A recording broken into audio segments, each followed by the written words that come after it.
الرقم ده مش عادي، ده رقم 10، الرقم اللي كان على ظهر ميسي وريفالدو ومارادونا. دلوقتي جه الدور على لامين يامال.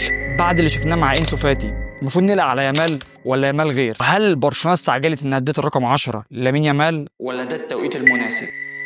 ازيكم يا كتالات؟ الرقم اللي كنا بنشوفه على ظهر ميسي النهارده بقى على ظهر طفل اللي هز برشلونة كلها. بس قبل ما نتكلم على لامين يامال خلينا نتكلم على تاريخ الرقم 10 في برشلونة. من اول الاساطير اللي لبسوا الرقم 10 في برشلونة كان الساحر الارجنتيني دييجو ارماندو مارادونا، وما اعتقدش مفيش حد من اللي بيتفرج دلوقتي ما يعرفش مين هو مارادونا، حتى لو ما حضرتوش او ما شفتوش، بس اكيد ظهر لك فيديو او فيديوهين ليه.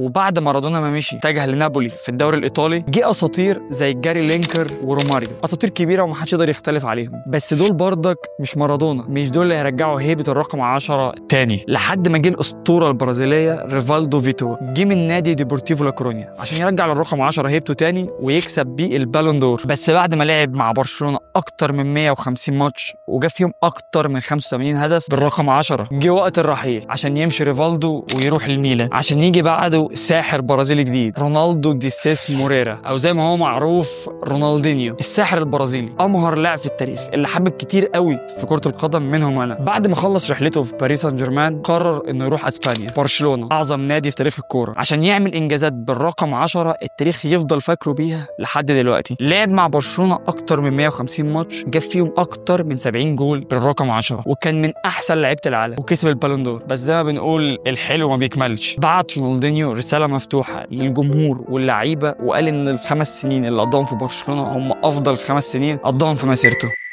واتجه لميلان. بس لما مشي ساب الرقم ده لموهبة شابة كان محطوط عليها امل كبير جدا وقتها، واللاعب ده اللي اكيد كلكم عارفينه، افضل لاعب في التاريخ، ليونيل اندريس ميسي. وهنا تحول رقم ميسي من الرقم 19 للرقم الاسطوري 10. ما كانش في حد وقتها متوقع ايه اللي ممكن ميسي يعمله وعلى ظهره الرقم ده، عشان ميسي يخلي اي لاعب حتى بره برشلونة يكون عايز يشيل الرقم ده عشان يشبه نفسه بميسي. ميسي في اكتر من 15 سنة كان موجود فيهم في الكامب نو قدر يخلي العالم كله يقول ان هو افضل رقم 10 في التاريخ، بل افضل لاعب كرة قدم في تاريخ الكورة. طبعا لو قعدت اقول لك الانجازات اللي عملها ميسي مع برشلونة الفيديو ده هيعدي الساعة. انا هختصر عليكم وهقول لك حاجة واحدة بس، ميسي حقق 8 بالون دور، منهم 6 مع برشلونة. الرقم ده مفيش حد حققه، مش ال8 لا الستة، يعني لو ميسي شلنا منه الاثنين اللي حققهم مع انتر ميامي وباريس سان جيرمان هيفضل اكتر لاعب حقق بالون دور في التاريخ. ولكن زي ما قلت لك قبل كده الحلو ما بيكملش. في صباح يوم 5/8/2021 ينزل خبر يهز العالم كله، وهو رحيل الاسطورة ليونيل ميسي عن برشلونة. بعد رحيل ميسي عن برشلونة حاول النادي الكتالوني انه يمنع اي حد تاني انه يلبس رقم 10، وان الرقم يفضل فاضي زي ما عمل نابولي مع مارادونا، لكن قوانين الليجا بتمنع ده، بتمنع ان اي نادي يحجب اي رقم، لان الارقام في الليجا محدودة. وما كانش قدام برشلونة غير حاجة واحدة بس، انهم يراهنوا ويدوا الرقم ده للاعب اللي كان عليه امل وقتها. اللاعب ده هو انسو فاتي.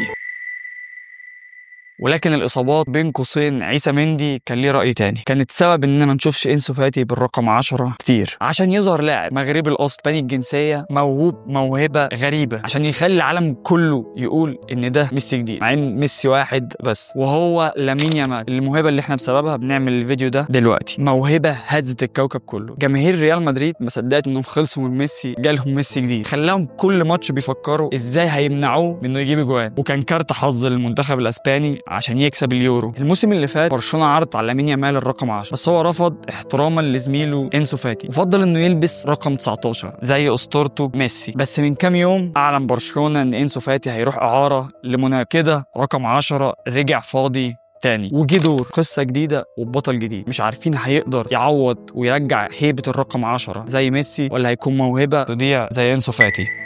لامين نازراوي جوا البارسا. En el clásico, es Lamine Yamal. Cavani Lamine, passa tra la shoot. Oh, il domingo! Sofia, Golden Boy, Lamine Yamal. عايز تقولي في الكومنتات ده قرار سليم ان لامين يامال ياخد الرقم 10 ولا كنت شايف ان لسه شويه؟ وعايزك ما تنساش تعمل لايك وسبسكرايب في القناه، واشوفكم الفيديو الجاي. سلام.